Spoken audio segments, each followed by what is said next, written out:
성경 말씀 마태복음 22장 1절에서 14절입니다. 예수께서 다시 비유로 대답하여 이르시되 천국은 마치 자기 아들을 위하여 혼인잔치를 베푼 어떤 임금과 같으니 그 종들을 보내어 그 청한 사람들을 혼인잔치에 오라 하였더니 오기를 싫어하거늘 다시 다른 종들을 보내며 이르되 청한 사람들에게 이르기를 내가 오찬을 준비하되 나의 소와 살찐 짐승을 잡고 모든 것을 갖추었으니 혼인잔치에 오소서 하라 하였더니 그들이 돌아보지도 않고 한 사람은 자기 밭으로 한 사람은 자기 사업하러 가고 그 남은 자들은 종들을 잡아 모욕하고 죽이니 임금이 노하여 군대를 보내어 그 살인한 자들을 진멸하고 그 동네를 불사르고 이에 종들에게 이르되 혼인잔치는 준비되었으나 청한 사람들은 합당하지 아니하니 네 거리 길에 가서 사람을 만나는 대로 혼인잔치에 청하여 오라 한데 종들이 길에 나가 악한 자나 선한 자나 만나는 대로 모두 데려오니 혼인잔치에 손님들이 가득한지라 임금이 손님들을 보러 들어올세 거기서 예복을 입지 않는 한 사람을 보고 이르되 친구여 어찌하여 예복을 입지 않고 여기 들어왔느냐 하니 그가 아무 말도 못하거늘 임금이 사헌들에게 말하되 그 손발을 묶어 바깥 어두운 데에 내던지라 거기서 슬피 울며 이를 갈게 되리라 하니라. 청함을 받은 자는 많되 택함을 입은 자는 적으니라. 아멘. 우리는 지금 마태복음 21장과 22장에서 그때 당시 바리새인과 서기관들이 예수님에게 네 가지 주제를 가지고 시험을 합니다. 그 첫 번째 주제가 권위고 두 번째 주제가 세금에 대한 문제고 세 번째 주제는 부활에 가지고 이야기하고 네 번째 주제가 계명입니다. 어느 계명이 크냐. 그러니까 이 모든 이 주제를 가지고 예수님에게 계속 질문을 하면서 예수님을 시험에 빠뜨린다라고 볼 수 있는데 그 중에서도 21장과 22장에서 가장 중요하게 다루는 부분, 또 많은 분량을 하려는 부분이 바로 권위 부분입니다. 이 마태복음 저자도 이 부분에 대해서 많은 기록을 했고 세 가지 비유를 들어서 이 부분을 설명하고 있습니다. 근데 그 세 가지 비유가 거의 비슷하고 같은 의미의 내용을 다루고 있습니다. 마태복음 21장에서 우리가 보았던 첫 번째 비유가 한 아버지에게 두 아들이 있다. 그런데 그 아버지는 포도원 농장을 하고 있다. 그래서 그 아버지가 큰 아들에게 오늘은 밭에 가서 일을 하라. 그러니까 큰 아들이 네, 가겠습니다. 이렇게 답변을 했어요. 그런데 실제로는 안 갔어요. 두 번째 그 아들에게 아버지는 또 이야기를 했어요. 예, 오늘은 밭에 가서 일을 하라. 둘째 아들은 실소이다. 나는 가기 싫습니다. 이렇게 답변을 했어요. 그런데 이 둘째 아들은 밭에 갔어요. 그래서 실제적으로 아버지의 권위에 인정하고 순종한 사람은 첫째 아들이 아니라 둘째 아들이다 라고 설명을 하고 있는 거죠. 그리고 이제 두 번째 비유가 어떤 비유냐면은 어떤 마을에 주인이 있습니다. 근데 이 주인은 포도원을 가지고 있습니다. 포도원을 가지고 있는데 이 자기가 포도원을 정성스럽게 잘 만들었어요. 그런데 무슨 일이 있어서 어디를 가게 되냐면은 타국에 가고 이것을 종들에게 맡겼어요. 그래서 때가 돼서 열매가 거둘 시기가 돼서 자기의 그 종들을 보내서 열매를 달라고 하니까 그 포도원을 농사하는 그 종들이 주인이 보낸 종들을 다 죽여버렸어요. 그래서 주인은 다시 더 많은 종들을 또 보내세요. 그런데 그 많은 종들을 또 죽였어요. 그리고 나머지 마지막으로 주인은 자기 아들을 보내세요. 종들은 죽였을지라도 아들은 존경할 것이다라고 생각을 해서 아들을 보냈는데 종들은 아들이 상속자니 아들을 죽이고 우리가 포도원을 차지하자 하면서 아들을 죽였어요. 그때 주인은 돌아와서 그 악한 종들을 다 쫓아내고 다른 종들을 세우게 되는 거죠. 이것도 똑같아요. 원리는 그 종들이 주인의 권위에 반역하고 부정하는 것을 우리가 볼 수가 있죠. 자, 오늘 본문에 이제 세 번째 이야기가 또 나오죠. 근데 이것도 또 비유예요. 어떤 나라에 임금이 있다. 근데 이 임금이 자기 아들을 위해서 지금 무엇을 합니까? 혼인잔치를 하고 있다. 그래서 종들을 시켜서 많은 사람들을 초대를 했어요. 근데 초대하는 사람들이 다 싫어해요. 별로 관심이 없어요. 그래서 임금은 다른 종들에 의해서 구체적으로 설명을 해요. 살찐소와 짐승을 잡고 모든 잔치에 필요한 것을 준비했으니 꼭 오세요. 이렇게 이야기를 하는 거예요. 그런데 모든 사람들이 오늘 22장 5절에 보면 그들이 돌아보지도 않고 한 사람은 자기 밭으로 한 사람은 자기 사업하러 가고 그 남은 자들은 종들을 잡아 모여가고 죽이니 그랬어요. 이것 또한 임금에 대한 임금의 권위에 대한 반역이고 부정하는 거거든요. 그러니까 의미가 다 같은 거죠. 계속 아버지의 권위, 주인의 권위, 임금의 권위에 계속 반역하고 부정하게 되는 것을 보게 되죠. 자, 그러면은 이 사람들이 누구냐? 결론은 어떻게 내려지고 있냐면은 오늘 22장 14절에 청함을 받는 자는 많되 택함은 입은 자는 적으니라. 이렇게 결론을 내리고 있어요. 그러면은 여기서 청함을 받는 사람들은 누구냐면은 사실은 유대인을 이야기합니다.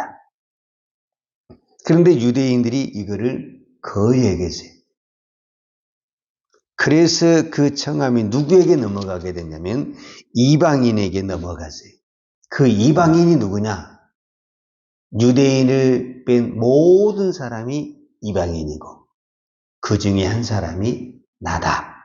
이렇게 생각하면 됩니다. 그런데 오늘 성경에 보면 아주 그 중요한 얘기가 있어요. 이 왕이 임금이 초대를 했는데 사람들이 안 하세요. 그래서 임금이 화가 나가지고 그 종들을 죽인 모든 사람들에게 군대를 보내서 오늘 성경에 보면 군대를 보내서 다 진멸하고 그 다음에 그 동네를 불사르고 다시 종들을 보내서 뭐라고 말하냐면 사거리에 가서 만나는 사람들마다 다 데리고 오라. 그래서 이제 오늘 성경 22장 9절에 보면 네거리에 가서 네거리 길에 가서 사람을 만나는 대로 혼인잔치에 청하여 오라 한데 종들이 길에 나가 악한 자나 선한 자나 만나는 대로 모두 데려오니 혼인잔치에 손님들이 가득한지라 그랬습니다. 자, 선한 자나 악한 자가 다 들어올 수 있는 잔치가 됐어요.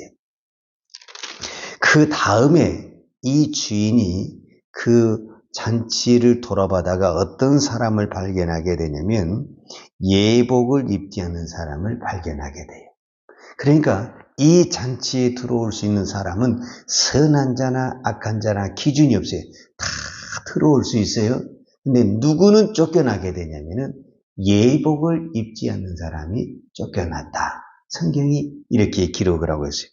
그렇다고 한다면 이제 저와 여러분에게 무엇을 생각을 해야 되냐?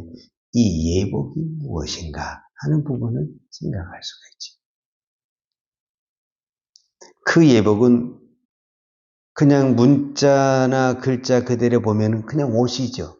우리가 흔히 말은 잔치집에 입고 가는 예복이다 이렇게 표현할 수가 있죠.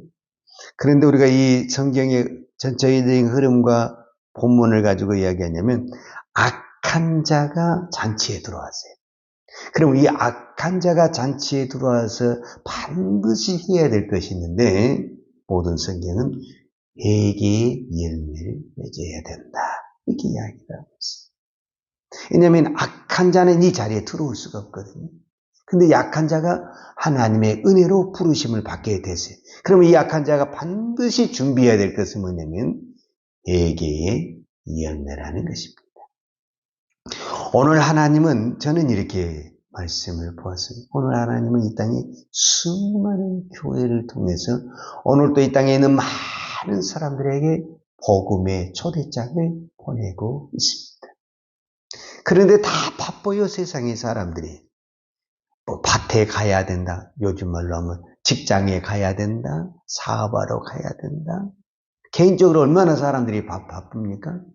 그래서 다 거부하고 있습니다.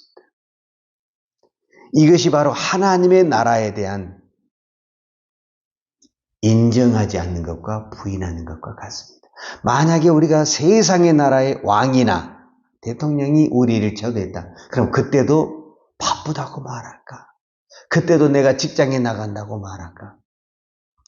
물론 사람들은 그때도 다 바쁠 거예요. 그래서 이렇게 추가적인 설명을 할 수도 있지 않겠어요? 바쁜 사람은 꼭 안 오셔도 됩니다. 만약에 이렇게 설명이 붙어 있다면 사람들은 뭐라고? 예, 제가 꼭 대통령이 청해 주셔서 내가 꼭 참석을 하고 싶었는데 바빠서 못 갑니다. 이렇게 답변하겠어요? 다 바쁜 일이 있어도 아니요, 저 그날 절대 안 바쁩니다. 시간이 많습니다. 꼭 참석합니다. 이렇게 말을 하겠어요. 그러니까 우리가 세상의 나라와 세상의 권위에 대해서는 다 인정을 하는 거예요. 그래서 어떻게 하면 거기를 내가 참석을 할까? 초대받는 것을 귀하게 여기고 다 참석을 하려고 해. 그걸 인정을 하니까. 세상의 나라, 세상의 권위를 인정을 하니까. 그러나 하나님의 나라는 세상의 사람들이 인정을 안 해요. 그러니까 무시하는 거예요. 그러니까 계속 핑계를 대고 나는 바쁩니다. 나는 어디를 가야 됩니다 하면서 관심도 없고 그것에 대해서 반응하지 않죠. 오늘 저와 여러분에게 정말 하나님이 은혜를 주셔서 이 거룩한 주일에 우리가 참여할 수 있다는 것. 주인의 잔치에 이 거룩한 하나님의 이 영광의 예배에 우리가 참여할 수 있다는 것. 놀라운 하나님의 은혜요. 축복이라고 있습니다. 오늘 이 새벽에 기도할 때 무엇보다도 주님, 이제 우리의 회개의 열매, 그 회개의 열매에 나타난 우리의 믿음을 보시고 하나님의 자녀된 권세를 축복해 주실 줄 믿습니다. 우리에게 이보다 더 큰 은혜가 없습니다. 우리는 감히 이 자리에 들어올 수 없는 사람인데 하나님의 은혜로 우리를 불러주시고 하나님의 나라에 귀한 직분자로 세워주시고 청지기로 일꾼으로 세워주시고 감사합니다. 이제 우리가 할 일은 우리에게 선한 열매, 이 회개의 열매를 통해서 선한 열매를 나타내고 믿음의 선한 싸움을 쌓아갈 때 우리를 통해서 참으로 연약하고 부족하지만 우리를 통해서 이 교회를 통해서 하나님의 나라가 확장될 줄로 믿습니다. 기도하겠습니다. 하나님 아버지 감사합니다. 오늘도 부족하고 연약하고 참으로 죄인고 악한 저희들을 하나님의 나라에 하나님의 백성으로 불러주시니 감사합니다. 하나님의 은혜입니다. 하나님의 축복입니다. 오늘도 우리가 기쁨으로 주님 앞에 나아가며 주님의 나라에 우리 온전히 쓰임받을 수 있는 하나님의 선한 청직이 되게 하여 주옵소서. 이 땅의 교회를 축복하여 주시고 오늘도 주님이 핏값으로 세운 이 교회를 통해 하나님이 수많은 영혼들을 초대할 때 하나님이 그 교회가 하나님의 나라를 하나님의 사명을 감당하는 하나님의 교회가 되도록 축복하여 주옵소서. 오늘도 이 새벽에 우리가 하나님의 이름을 부르며 기도할 수 있는 은혜를 허락하신 아버지 감사합니다. 하나님 오늘도 우리의 허물과 죄를 하나님 앞에 회개합니다. 용서하여 주시고 주의 긍휼을 베풀어 주옵소서. 오늘도 우리가 믿음으로 하나님 앞에 기도합니다. 믿음의 기도는 병든 자를 일으킨다고 그랬습니다. 믿음의 기도는 하늘을 연다고 그랬습니다. 믿음의 기도는 능치 못할이 없는다고 말씀했습니다. 오늘 우리는 이 말씀을 믿습니다. 이 말씀을 믿고 이 말씀을 붙들고 믿음으로 기도합니다. 주여 들으시고 응답하여 주옵소서, 축복하여 주옵소서, 주의 기적을 베풀어 주옵소서. 오늘도 하나님 앞에 귀한 예물 드릴 손길을 축복하여 주옵소서. 예수님의 이름으로 기도하였습니다. 아멘. 여호와는 내게 복을 주시고 너를 지키시기를 원하며 여호와는 그 얼굴을 내게 비추사 은혜 베푸시기를 원하며 여호와는 그 얼굴을 내게로 향하여 드사 평강 주시기를 원하노라.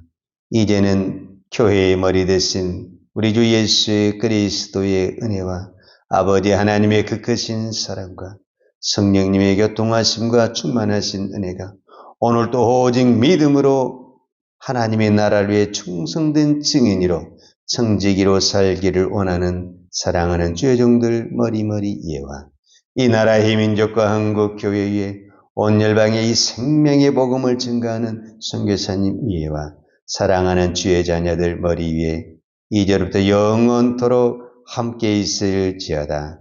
아멘.